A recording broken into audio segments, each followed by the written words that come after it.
Break کے بعد آپ کو خوش آمدید کہتے ہیں۔ معاملہ ہے لاہور کے سرکاری اسپتالوں میں دوائی کی فراہمی کا، اور ایک کمپنی سے ٹینڈر لے کے دوسری کو دینا اور جعل سازی ثابت ہوئی ہے۔ کروڑوں کا یہ معاملہ ہے۔ اس حوالے سے حکومت نے لگتا ہے آنکھیں بند کر رکھی ہیں۔ میاں نوید ہیں، ڈپٹی بیورو چیف لاہور کے نیو نیوز کے، انہوں نے اس سٹوری کا کھوج لگایا ہے، ان سے پوچھیں گے کہ معاملہ ہے کیا۔ جی میاں صاحب، کیا کہانی ہے؟ عجب کرپشن کی غضب داستان کیا آپ سنانے لگے ہیں آپ؟ جی عثمان صاحب، یہ جو آپ نے لفظ بولا ہے یہ حقیقی طور پر یہاں پر فٹ ہوتا ہے، چونکہ یہ ایک ایسی کہانی ہے کہ ایک جعلی دوا ہسپتال میں رکھ کر مریضوں کے اوپر استعمال بھی کی گئی، اور ذرائع یہ کہتے ہیں کہ ایک مریض کی ڈیتھ بھی ہوئی ہے۔ ایک اسٹین نامی میڈیسن ہے جو کہ بے ہوشی کی دوائی ہے، اس کو سرسز اسپتال میں رکھا گیا، اور وہاں پر جو پہلے سے ایک فرم یہ لوکل پرچیز کی دوائی فراہم کر رہی تھی، اس کے اوپر سارا ملبہ ڈالا گیا کہ جی انہوں نے جعلی دوائی دی، مریضوں کو لگی اور مریضوں کو ریاکشن ہوا، لہٰذا ان کے اوپر پرچہ بھی درج کیا گیا اور ان کو کاروبار سے باہر کر دیا گیا، اور وہ مالک مر بھی چکا ہے اس وقت۔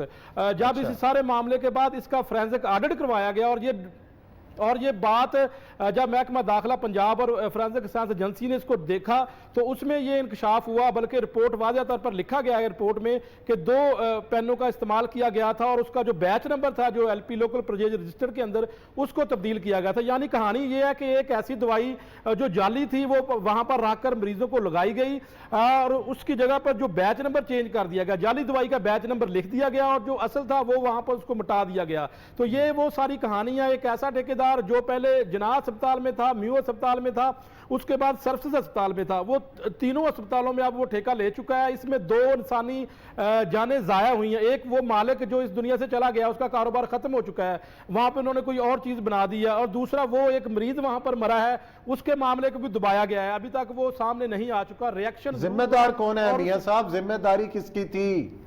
یہ ظاہرہ ہسپتال انتظامیہ کے ساتھ مل کر، جو وہاں پر فارماسسٹ تھا اس کے ساتھ مل کر یہ ساری ایک پلاننگ بنائی گئی، اور اس کے جو تانے بانے دور تک جاتے ہیں، اور اس پلاننگ کے بعد اب تک جو ہے وہ اس کی کہانی کے پیچھے کوئی جو ہے وہ کاروائی نہیں کی جا رہی۔ 2 انسانی جانیں ضائع ہو چکی ہے۔ ہسپتال انتظامیہ کا موقف یہ ہے، بات کی آج ان کا یہ کہنا ہے کہ انہوں نے محکمہ صحت کو لکھ کر دے دیا ہے، محکمہ specialized health care medical education, اس کے اوپر ابھی تک کوئی ایسی کاروائی نہیں کی جا رہی کہ یہ دوائی وہاں پر جعلی دوائی مریضوں کو کیوں دی گئی، کیا یہ یاسمین راشد صاحبہ کے علم میں یہ سارا معاملہ ڈاکٹر یاسمین راشد صاحبہ کے علم میں ہے یا نہیں؟ یہ غالباً ہونا چاہیے۔ جب یہ اتنا بڑا سکینڈل ہوا، آپ لوگوں نے ان کے نوٹس میں نہیں لائے؟ نہیں، یہ آپ کو دیکھیں، نبیل اوان ہے وہاں پر سیکٹری میرا خیال ہے، اور نبیل اوان صاحب کو دیکھنا چاہیے۔ صاحب کے نوٹس میں میں لا چکا ہوں ان کو یہ ساری چیزیں۔ انہوں نے کیا کہا؟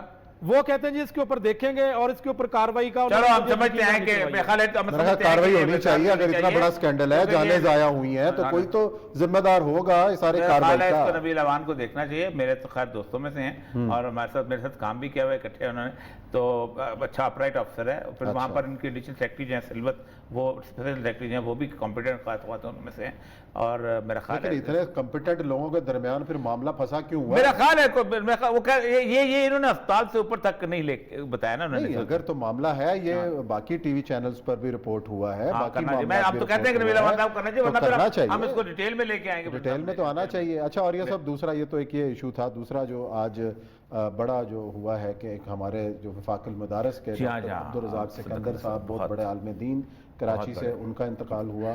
یہ جامعہ بنوریہ کے تھے، اور وہ جو کہتے ہیں اسلاف کے پرانے نمائندے جو تھے نا، کہ ان کے چہرے سے ایک نور اور جیسے روشنی پھوٹتی تھی، اور کسی اس مسئلے کے اندر بھی نہیں، میں نے نہیں دیکھا ان کو کبھی ایسا کہ کسی مسلکی اختلاف کے اندر آئے ہوں، یا خالصتاً اللہ اس کے رسول صلی اللہ علیہ وآلہ وسلم کی بات کرنی اور دین کا جو علم ہے۔ اور اب دیکھیں اس وقت جامعہ بنوری ٹاؤن جو ہے، اس کے لوگ جو ہیں کہاں نہیں پڑھا رہے۔ ہمارے دو مفتی ابو البابا صاحب ہیں، وہ بھی وہیں سے آئے ہوئے ہیں، اور بہت سارے دنیا جہان کے۔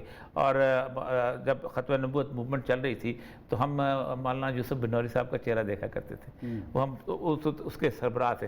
یوسف بنوری ایگزیکٹلی یوسف بنوری صاحب کی یہ اسی طرح کے نورانی چہرے کی کاپی تھے۔ اللہ تعالیٰ ان کو جنت فردوس میں جگہ دے، اور رسول اللہ صلی اللہ علیہ وسلم کی حدیث کچھ چہروں کو دیکھ کے یاد آتی ہے کہ اللہ رسول صلی اللہ علیہ وسلم نے فرمایا کہ چہرہ تو اللہ کے نور سے روشن ہوتا ہے۔ ہم علامہ مودودی کا چہرہ دیکھا کرتے تھے، ہم اسی طرح اور بہت سارے علماء کرام کا چہرہ دیکھا کرتے تھے، جیسے بھی ایگزیکٹلی ان کے چہرے کا جو نور ہے وہ بتاتا تھا کہ اللہ تبارک و تعالیٰ کا نور جو ہے وہ چہرے پہ آیا ہوا۔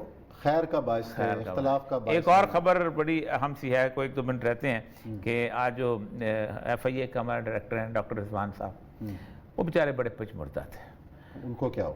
ان کے پاس حمزہ شہباز کو کہا تھا کہ آپ کے 26-25 ارب ہے, اس کی آپ رسیدیں لیں اور آپ بتائیں کہ یہ کیا. تو انہوں نے کہا جی کہ میرا تو نام لکھا ہوا تھا, اور اصل تو سلمان شہباز کرتا تھا, اس سے پوچھیں. تو میں تو سیاست میں ہوتا تھا, تو سیاست میں بندہ کاروبار تو دیکھ نہیں سکتا. سیاست میں بندہ روٹی بھی نہیں کھاتا, سیاست میں بندہ باتھ روم بھی نہیں جاتا, سیاست میں بندہ حقوق زوجیت بھی ادا نہیں کرتا, سیاست میں ہوتا بندہ بچوں کو پیار بھی نہیں کرتا, سیاست میں ہوتا بندہ جو شاپنگ بھی نہیں, کچھ بھی نہیں کرتا نا. سارا دن سیاست اوڑھتا ہے, کھاتا ہے, پیتا ہے, چلتا پھرتا ہے. اس کو کیا پتا 25,000 روپے. انہوں نے ان کو تھریٹ کیا اور انہوں نے کہا کہ ڈاکٹر صاحب وقت ایک سرا کا نہیں رہتا. اچھا, انسان کا ڈاکٹر بڑا شریف آدمی ہے, مسکین آدمی ہے. ڈاکٹر صاحب نے یہی کہا ہے کہ جی آپ اگر آج نہیں لا سکتے تھے تو کل آ جاتے, جب مرضی آ جائیں. نیب کچھ نہیں نکال سکا. پھر انہوں نے یہ کہا ہے, جس کے اوپر اس نے کہا کہ جی وہ نیب کا مسئلہ اور ہے. نیب آپ کے احساسوں کی بات کرتا ہے, 2-3 سال آپ کرتے رہو گے. میرے پاس صاحب نے کس فورم سے رجوع کیا؟ کسی فورم سے نہیں. ایف آئی اے کیا کر سکتے؟ خود ایف آئی اے ہیں, اگر کوئی ملزم ان کو ڈاکٹر رضوان آج جا کے ایک کیس رجسٹر کرا دے 353 کا, کرا سکتے ہیں. ہم کرانا چاہتے, میں تو کہا ہے کراؤ تاکہ پتہ چلے. مطلب یہ یعنی پاکستان میں آپ مجھے کھڑے ہو کے کہہ دیتے ہو کہ یار آپ نے یہ کہاں سے شرٹ لی ہے, مجھے کہہ دیتے ہو کھڑے ہو کے کہ جناب آپ نے گاڑی کہاں سے. میں آپ کو ایک بتاؤں, میرے ایک جاننے والی محترمہ ہیں, وہ بیچاری دبئی سے آئی تھیں, ٹھیک ہے, وہ بیوہ عورت جو ہیں, انہوں نے پیسے جمع کر کے کچھ بھائی نے دیے, کچھ انہوں نے دیے, کچھ ان کے ایک اور چچا نے دیے, انہوں نے ایک گاڑی خرید لی. ٹیکس والوں نے کہا تم گاڑی کہاں سے خریدی ہے تم نے, تو آج تو تنخواہ 35,000 روپے, تم اسکول کی ٹیچر ہو.